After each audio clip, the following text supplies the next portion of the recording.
5 seconds. Start.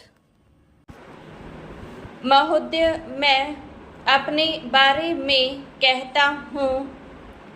जब मैं छोटा था और कॉलेज में पढ़ रहा था, तब रूस और जापान के बीच युद्ध छिड़ा।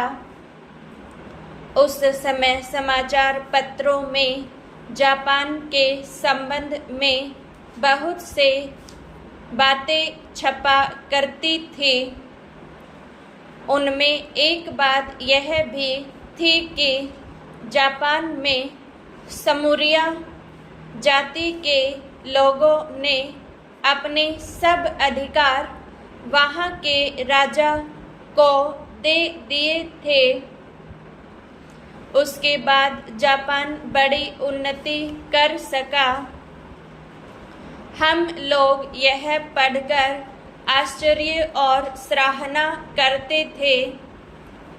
उससे बढ़कर हमारे यहाँ के लोगों ने स्वराज्य स्थापित होने के बाद 1-2 वर्ष में एक उदाहरण उपस्थित करके दिखाया। हम भी अपने हजारों वर्षों के इतिहास को नहीं भूलेंगे। जो रियासतें अलग अलग स्थापित हो गई थी और एक प्रकार से भारत कई टुकड़ों में बटा हुआ था, वे सब टुकड़े एक हो गए। आज ब्रिटिश भारत और देसी रियासतें मिलकर एक हो गई हैं।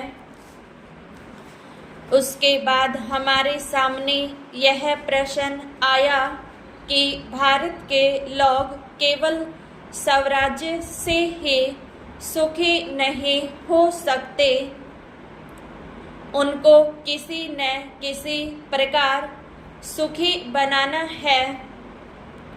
इस संबंध में सरकार ने अपनी ओर से प्राय सभी राज्यों में जमींदारी और जागीरदारी उन्मूलन के कानून उपस्थित किए और वे कानून पास हुए। प्रसन्नता की बात तो यह है कि बहुत से स्थानों में कानून उन लोगों की स्वीकृति से तथा उन लोगों की सलाह से पास किए जिनकी जमींदारी और जागीरदारी समाप्त हो जाने थे। यह भी देश प्रेम का उदाहरण है। उन लोगों ने अपनी संपत्ति का त्याग इसलिए किया कि उससे सारे देश को लाभ पहुँचे। वह काम भी लगभग पूरा हो गया और पूरा होता जा रहा है। हमारे सामने मार्ग प्रशस्त है और अब हमें इस पर चलने की शक्ति चाहिए।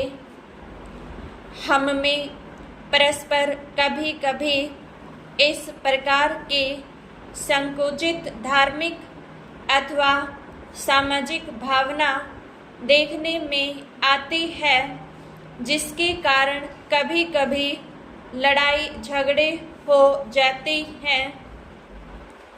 हम इस चीज़ को भी दूर करने का प्रयत्न कर रहे हैं।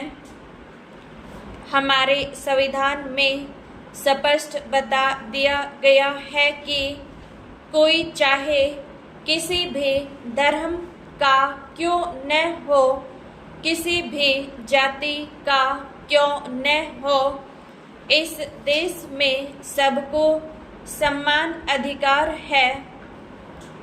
गरीब से गरीब आदमी को भी वही एक वोट देने का अधिकार है जो कि राजा साहब को है या मुझे। धर्म के नाम पर किसी प्रकार का भेदभाव नहीं किया जाता है